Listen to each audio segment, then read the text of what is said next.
मेरा दुकान Hindustan dairy and Mishthan tower चौक गुमला में है। ये जो क्षेत्र है ये छत्तीसगढ़ और उड़ीसा दोनों का एकदम बॉर्डर एरिया है। नमस्कार दोस्तों, स्वागत है हमारे चैनल पीके डेयरी टेक्निक में। आज हम झारखंड के गुमला डिस्ट्रिक्ट में हैं और यहाँ के फार्मरों का इतना कॉल आता था कि यहाँ पे फीड का उपलब्धता कराए। कृषि पालक का जो टीम है उस पर काम किया और यहाँ पे एक केंद्र का शुभ आरंभ हुआ है। तो हम पूरी जानकारी देंगे कि गुमला में किस जगह पे ये डेयरी केंद्र है और किनके देख रेख में है। सबसे खुशी की बात है कि जो ये केंद्र के संचालक हैं खुद ही एक डेयरी फार्मर है और लगभग 120 गायों का फार्म रखे हुए हैं। तो उनसे सारी जानकारी लेंगे और यहाँ का अपडेट भी दिखाएंगे, केंद्र के बारे में सारा जानकारी देंगे। तो हमारे साथ नितेश जी हैं और इस केंद्र के जो संचालक हैं वो हैं। तो पूरी जानकारी देते हैं, इस वीडियो पे बने रहें। अच्छा लगे तो लाइक करें, सब्सक्राइब करें, शेयर करें। नितेश जी, स्वागत है हमारे चैनल पे। ये जो गुमला में कृषि पालक डेयरी केंद्र खुला है इसकी थोड़ी विस्तृत जानकारी दें। प्रशांत जी, आपके चैनल के सभी व्यूअर्स को हमारा प्रणाम। और बहुत दिनों से झारखंड के बहुत सारे फार्मर जो हमसे जुड़ रहे थे, रांची और उसके आसपास जैसे लोहरदगा हो गया, फिर गुमला हो गया, और भी बहुत सारे प्रांत से क्षेत्र से लोग फ़ोन कर रहे थे और सबका एक ही क्वेश्चन रहता था हमेशा कि हमारे क्षेत्र में ये फीड कैसे उपलब्ध होगा। और हम लोग लगातार प्रयास कर रहे हैं कि कृषि पालक का जो फीड है वो इस गर्मी में मैक्सिमम जगह पे उपलब्ध हो जाए, क्योंकि ये जो समय आने वाला है गर्मी का, इसमें सबसे ज़्यादा परेशान पशुपालक होते हैं। तो हम लोग का ये प्रयास रहेगा कि इस समर में हम लोग कृषि पालक की पूरी टीम जी तोड़ मेहनत कर रहे हैं कि किसी तरह से फीड हर जगह पे उपलब्ध हो जाए, ताकि ये जो गर्मी का समय है किसानों के लिए अच्छा गुजरे और वो डेयरी फार्मिंग में अच्छे से काम कर पाएँ। उसी क्रम में जो है सो आज हम लोग गुमला में एक डेयरी केंद्र का शुभारंभ करने के लिए आए हैं। और जो कृषि पालक डेयरी केंद्र का जो मॉडल होता है कि इसमें हम लोग जो संचालन के लिए किसी को देते हैं वो एक ऐसे पशुपालक होते हैं जो अपने साथ साथ अपने क्षेत्र में डेयरी फार्मिंग को एक अच्छे मुकाम पर ले जाने का जिनका प्रयास रहता है। तो हमें बहुत खुशी है इस बात में आपको बताने में कि यहाँ गुमला का जो केंद्र है ये एक बहुत ही प्रोग्रेसिव डेयरी फार्मर है, जो कि गुमला में अपने गांव में जो डेयरी फार्म रखे हैं करीब 100+ एनिमल का इनका फार्म है। दूसरा, इनसे जब बात हो रही थी तो उन्होंने बताया कि यहाँ का बहुत सारे ऐसे चैलेंजेस हैं जो गुमला के पूरे क्षेत्र के किसानों का भी वही चैलेंज है। और जब हमसे डिस्कशन हुआ उनका कि हम लोग क्या कर रहे हैं, कैसे कर रहे हैं, तो मुझे जान के बहुत खुशी हुई कि जो एक इंफ्रास्ट्रक्चर हम लोग डेवलप कर रहे हैं, क्रिएट कर पा रहे हैं कृषि पालक डेयरी केंद्र के माध्यम से, उसको एक बिल्कुल ये सुचारू ढंग से यहाँ पे चला पाएंगे।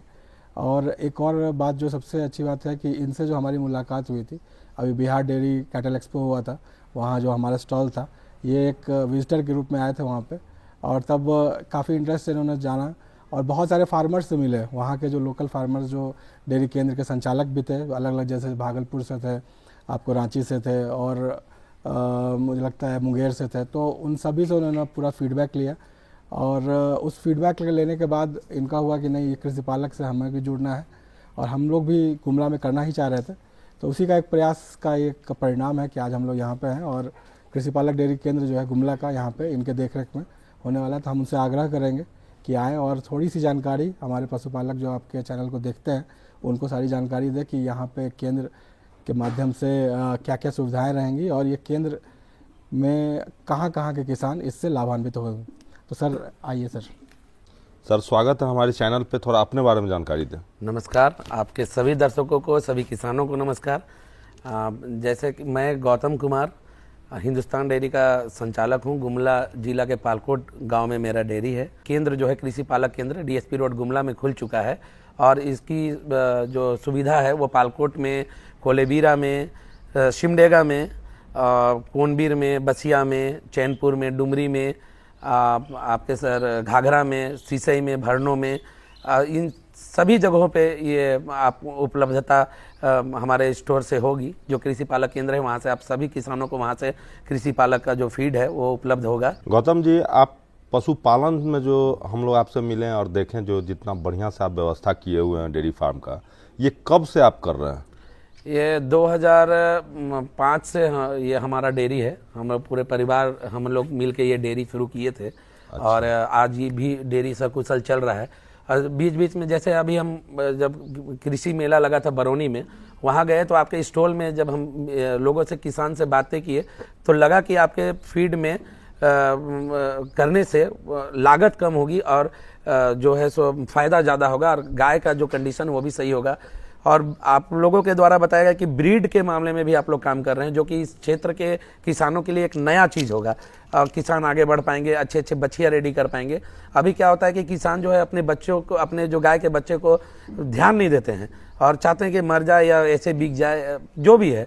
जैसे देखते हैं कि जो डेथ रेट है बच्चों का, कि गाय के बच्चों का बहुत ज़्यादा है, और इस वजह से एक ब्रीड भी आप लोग अच्छा करने का प्रयास कर रहे हैं। प्लस आपका जो फीड है वो मैंने इस्तेमाल किया है 2-4 गायों में अभी, वो उसका रिजल्ट काफ़ी बेहतर है और लागत भी काफ़ी कम आ रहा है। और गाय का जो चमक है, लाइट है, प्लस जो उसका अडर का बनावट है, ये सब भी कुछ चेंजेज जो है, जो अलग अलग प्रकार का फीड है आपका। गाभिन के लिए अलग है, बच्चे देने के बाद अलग है, बच्चे जो तैयार होते हैं बाछियाँ उनके लिए अलग है, और देसी गायों के लिए भी अलग फीड है आपका, भैंस के लिए भी अलग फीड है। तो किसान अभी भी बहुत सारे जुड़े हुए हैं इनसे, और हम किसान से आग्रह करेंगे कि एक बार जुड़ करके देखें। वो तो फ़ायदे आपकी आंखों के सामने ही होगा, इससे कोई नकार नहीं सकता है। और फायदा नहीं होगा तो आप हट सकते हैं, फ़ायदा होगा तो जुड़ सकते हैं। बिल्कुल बिल्कुल। अभी सर आपके पास टोटल कितनी मवेशियाँ हैं? अभी सब मिला के मेरे पास 120 गाय हैं, और इसमें कुछ बाछी भी हैं हमारे, जो हम रेडी कर रहे हैं। दूध वगैरह क्या करते हैं आप? लोकल भी बिक जाता है, और मिठाइयाँ बनाता हूँ मैं, दूध का पनीर बनाता हूँ, खोआ बनाता हूँ। मेरे दूध की मिठाई की दुकान है, मैं उसी में दूध सारा खपत करता हूँ। ऐसे लोकल लोग दूध मेरा बहुत अच्छे से खरीदते हैं, और आज से नहीं तो कई सालों से मैं दूध बेच रहा हूँ, और शाम का टोटल दूध मैं खुला बेच देता हूँ। मेरा दुकान Hindustan dairy and Mishthan, tower चौक, गुमला में है। आप वहाँ से आकर के ट्राई कर सकते हैं। गौतम जी इतना अच्छा डेयरी फार्म चला रहे हैं, और मेन टाउन में आपका जो स्वीट सॉस है वो भी पूरा एकदम बढ़िया से पॉपुलर है। तो आगे का आपका, जैसे कृषि पालक से जुड़े हैं, ये केंद्र खोले हैं, आगे का क्या फ्यूचर प्लानिंग है? देखिए, पहले क्या होता था कि जो हमको जानकारी होती थी, या जो यूट्यूब के माध्यम से या और लोगों के कहने के माध्यम से जो भी हम कर पाते थे वो हम कर रहे थे। लेकिन आज आप लोगों से मिलने के बाद हमको पता चला कि गाय में बहुत सारे ऐसे चीज़ है जिस पे ध्यान देने की आवश्यकता है, जैसे कि ब्रीडिंग, बाछी अच्छे तैयार करना, अच्छे नस्ल की बाछी तैयार करना। ये आप लोगों के माध्यम से सीमेन की भी उपलब्धता बताई गई है कि ABS जैसी कंपनियों के अच्छे अच्छे सीमेन आप हमें उपलब्ध कराएंगे अच्छे उचित मूल्य पे।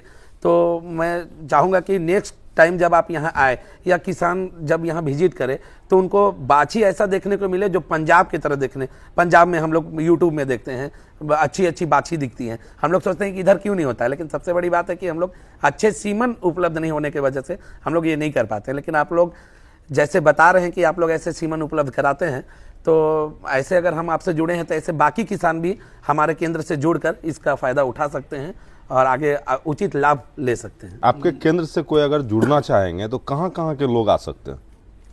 मेरे केंद्र में जुड़ने के लिए, जैसे अभी पालकोट से इधर आप चले जाएं तो कोलेबीरा है, सिमडेगा है, और बसिया है, कोनबीर है।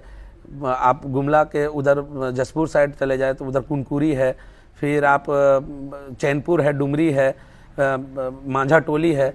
आप लोहरदगा से इधर आ जाए, मतलब वो घाघरा है, टोटो है, सिसई है, भरनो है, बेड़ो है। आप सभी लोग यहाँ हमारे केंद्र से जुड़ सकते हैं। सभी को हम सामान अच्छा से उपलब्ध करा सकते हैं, फीड। गौतम जी, कोई भी अगर पशुपालक यहाँ से जुड़ना चाहेगा तो कोई कांटेक्ट नंबर है? हाँ, है ना, कांटेक्ट नंबर है, मेरा मोबाइल नंबर है, व्हाट्सअप भी है वो। अच्छा। मोबाइल नंबर है 7654107003। अच्छा, एक ही नंबर है या और? नहीं, बस एक ही नंबर है। अच्छा, किसी भी टाइम में कॉल कर सकते हाँ, हैं? कभी भी आप कॉल कर सकते हैं, मैं इसमें 24 घंटा उपलब्ध रहता हूँ। अच्छा, व्हाट्सअप भी कर सकते व्हाट्सअप भी कर सकते हैं। हैं? जी जी। मेरा एक यूट्यूब चैनल भी है, आप उसको भी सब्सक्राइब करके उस पर भी डेली अपडेट पा सकते हैं। Organic Hindustan dairy. वाह, ऑर्गेनिक हिंदुस्तान डेयरी। हाँ जी जी, बिल्कुल, उसमें लोग जा सकते हैं, अपना देख सकते हैं आपका अपडेट। गौतम जी, बहुत बहुत धन्यवाद। नितेश जी, एक बात बताइएगा कि गुमला का जो पशुपालन में जो अब बदलाव होने वाला है इस केंद्र से, उसको आप कैसे देखते हैं? हाँ प्रशांत जी, जैसे जब गौतम जी से हमारी बातचीत चल रही थी और जब एक्सपो में ये आए थे, और एक बहुत ही क्यूरियोसिटी से, जिज्ञासा बस बहुत सारे सवाल इन्होंने किया था, और उसके मुझे लगता है 10 से 15 दिन के अंदर हम लोग यहाँ पे हैं। और जिस तरह का यहाँ पे रिस्पांस बता रहे हैं लोगों का, जो लोग, बहुत लोग यहाँ से ट्रायल भी कर रहे हैं फीड को, तो उनसे भी हमारी बातचीत हुई, तो ये समझ में आया कि पशुपालन में सब लोग अच्छा प्रोडक्ट चाह रहे हैं। अलग अलग क्षेत्रों के लोग आज जो यूट्यूब के माध्यम से अवेयरनेस आ रहा है, तो लोग इन चीज़ों के लिए एकदम रेडी हैं कि आप अच्छा से अच्छा प्रोडक्ट हमें दीजिए, और मेहनत में कहीं कोई कमी नहीं कर रहे हैं। लेकिन हम कभी कभी लगता है कि थोड़े पीछे हो रह जाते हैं उस नए नए जगहों पे पहुंचने में, थोड़ा समय लगता है, लेकिन हम लोग का पूरा प्रयास रहेगा कि इसको बहुत तेज़ी से करें। और साथ ही साथ जो गुमला जब हम आए तो हमें पता चला कि ये जो क्षेत्र है ये छत्तीसगढ़ और उड़ीसा दोनों का एकदम बॉर्डर एरिया है। तो बहुत सारे ऐसे जो फार्मर्स हैं जो हमसे लगातार उड़ीसा से, छत्तीसगढ़ से बहुत दिन से फ़ोन पे माध्यम से लगातार जुड़े हुए हैं। अगर उनको ट्रायल के पर्पज़ से चाहिए तो फीड अगर इस इलाके के आसपास हैं, अगर 100 किलोमीटर के रेडियस में भी होंगे, तो मुझे लगता है कि ट्रायल के पर्पज़ से वो लोग ले सकते हैं। तो ये समझिए एक नया ही हम लोग के लिए भी एक अपॉर्चुनिटी है कि किस तरह से उड़ीसा के और छत्तीसगढ़ के फार्मर जो कि इस इलाके से नज़दीक में हैं वो भी जुड़ सकते हैं। और साथ ही साथ जो ये पूरा क्षेत्र है गुमला का, तो पता चला सर से कि यहाँ पे ज़मीन काफ़ी जो है फर्टाइल है, खेती के लिए बहुत उपयुक्त है, और मौसम भी, टेम्परेचर भी काफ़ी अच्छा डेयरी फार्मिंग के लिए। तो ये सब जो है सो पॉजिटिव चीज़ है जो कि इस क्षेत्र के लिए है, जो अगर डेयरी फार्मर चाहें तो अच्छा फार्मिंग कर सकते हैं। साथ ही साथ इसमें बहुत बड़ा रोल होगा गौतम जी का कि अपने फार्म पे प्रोग्रेसिव डेयरी फार्मिंग करके दिखा सके यहाँ के लोगों को कि अच्छा नस्ल का बाछी कैसे तैयार करते हैं, और अच्छे नस्ल के बाछी के आने के बाद इनके फार्म में लागत और उत्पादन में किस तरह का बदलाव आएगा। तो हम लोग ऐसा करते हैं कि आपसे भी यही रिक्वेस्ट करेंगे कि जो आपके चैनल के माध्यम से गुमला में इनका फार्म और साथ ही साथ जो और भी किसान हैं उनके फार्म में जो बदलाव होने वाला है, जिस तरह से हम लोग काम करने वाले, जो पूरे कृषि पालक की टीम लगातार कर रही है, तो आपसे ये रिक्वेस्ट रहेगा कि इस क्षेत्र का जो डेयरी फार्मिंग है इसको रेगुलरली हम लोग अपडेट करें, और जो भी पॉजिटिव चेंजेस आ रहे हैं उसको ज़रूर दिखलाएं, ताकि झारखंड में भी जो अपॉर्चुनिटी देख रहे हैं हम लोग कि यहाँ पे पशुपालन एक बहुत बड़ा आय का स्रोत है लोगों का, क्योंकि इसके अलावा बहुत सारी अपॉर्चुनिटीज़ नहीं है। लोग अभी भी मुख्यतः देख रहे हैं खेती कर रहे हैं, पशुपालन कर रहे हैं, पशुपालन में भी डेयरी फार्मिंग कर रहे हैं, लेकिन चूँकि वो ऐसे जगह पे हैं जहाँ पे बहुत सारी चीज़ों का जानकारी का ऐसा अभाव है। तो अगर हम लोग उसमें अगर जानकारी का एक ब्रिज बन पाए, एक हम लोग माध्यम बन पाए, और साथ ही साथ अगर गौतम जी जैसे प्रोग्रेसिव डेयरी फार्मर्स अगर ये संकल्प ले लेते हैं कि इस चीज़ों को और अच्छे ढंग से करना है, तो बहुत ज़्यादा उम्मीद है कि बहुत जल्द ही 6 महीने 1 साल में हम लोग भी देखेंगे कि यहाँ पे भी बहुत जो है सो आमूलचूल परिवर्तन होने वाला है। तो हम आपसे यही रिक्वेस्ट करेंगे कि आगे आने वाले टाइम में इस क्षेत्र का जो है पूरा जानकारी अपने चैनल के माध्यम से दें। जी नितेश जी, बहुत अच्छा काम किए कि गुमला डिस्ट्रिक्ट में यहाँ केंद्र स्टार्ट करवाएं, और गौतम जी जितना अनुभवी हैं और जो इनके फार्म पे घूमे, जितना बढ़िया इनका मैनेजमेंट है, साफ़ सुथरा, और सारे स्टाफ लोग बहुत ही पोलाइटली वे में अपना काम कर रहे हैं, ये बहुत अच्छी व्यवस्था है। हमारी कोशिश रहेगी कि हम अपने चैनल के माध्यम से इनके फार्म को भी अपडेट दिखाएं, और यहाँ के फार्मर्स ज़्यादा से ज़्यादा जुड़ करके इनसे पशुपालन के बारे में अच्छी जानकारी लें। बहुत बहुत धन्यवाद हमारे चैनल पे आने के लिए। Thank you sir. Thank you Prashant ji.